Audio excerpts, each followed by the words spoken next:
यह कहानी बावड़ी गांव नामक एक छोटे से गांव की है।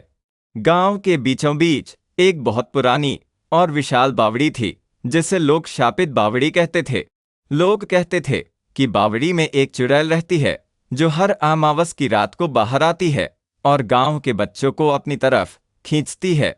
पर गांव के कुछ बुजुर्ग लोग जानते थे कि यह कोई चुड़ैल नहीं थी, बल्कि एक दुखी आत्मा थी जो अपनी बेटी की तलाश में भटक रही थी।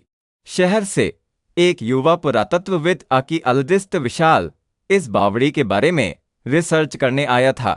वह ऐसी कहानियों को सिर्फ अंधविश्वास मानता था और उसे लगा कि यह बावड़ी उसके अगले रिसर्च पेपर के लिए सबसे अच्छी जगह होगी। गांव के लोगों ने उसे बहुत समझाया, पर वह नहीं माना। वे कहते थे, बाबू, रात में वहां मत जाना। बावड़ी में एक भयानक साया है जो तुम्हारी आवाज को भी तुमसे छीन लेगा। विशाल ने उनकी बातों को सिर्फ अंधविश्वास समझा। एक अमावस की ठंडी बारिश वाली रात को विशाल अपनी सारी रिसर्च इक्विपमेंट के साथ बावड़ी के पास पहुंचा। बावड़ी के चारों तरफ घना अंधेरा था और हवा में एक अजीब सी नमी और उदासी थी। विशाल ने महसूस किया कि बावड़ी में एक अजीब सी शांति थी। ना ही कोई जानवर की आवाज थी, ना ही कोई पक्षी की चहचहाहट, जैसे बावड़ी में जीवन ही ना हो। विशाल ने देखा कि बावड़ी में बहुत पुरानी और टूटी हुई सीढ़ियां थीं, जिनकी दीवारें काई से ढकी हुई थीं। सीढ़ियों पर सूखी पत्तियां और मुरझाए हुए फूल पड़े थे। विशाल ने अपनी रिसर्च शुरू की। जैसे ही उसने एक पुरानी सीढ़ी की तस्वीर ली, उसे लगा जैसे कोई उसके पीछे खड़ा है। उसने धीरे से मुड़कर देखा, पर वहां कोई नहीं था। उसे लगा जैसे हवा में एक अजीब सी सर्द लहर फैल गई जो उसके अंदर तक घुस गई। उस सर्द लहर के साथ एक बहुत ही भीनी मीठी चमेली की खुशबू भी आई, जो उस वीरान जगह पर बहुत अजीब लग रही थी। विशाल ने फिर से रिसर्च शुरू की। तभी उसे एक बहुत धीमी सिसकी की आवाज सुनाई दी। आवाज बावड़ी के बीच से आ रही थी, जैसे कोई बहुत दूर से रो रहा हो। वह अपनी जगह पर जम गया और चारों तरफ देखा। कुछ ही मिनटों में उसने देखा कि बावड़ी के अंदर एक नीली रोशनी धीरे धीरे ऊपर आ रही थी। विशाल की रूह कांप उठी।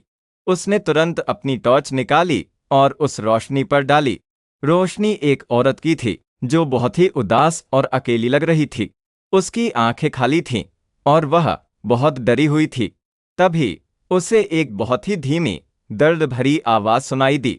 मेरी बेटी यहाँ खो गई है, आवाज ने फुसफुसाते हुए कहा। विशाल डर गया। उसने पूछा, तुम कौन हो? मैं इस गांव की एक माँ हूँ, आवाज ने एक गहरी आह भरी। मेरा नाम रागिनी है। तुम्हारे साथ क्या हुआ है? विशाल ने कांपते हुए पूछा।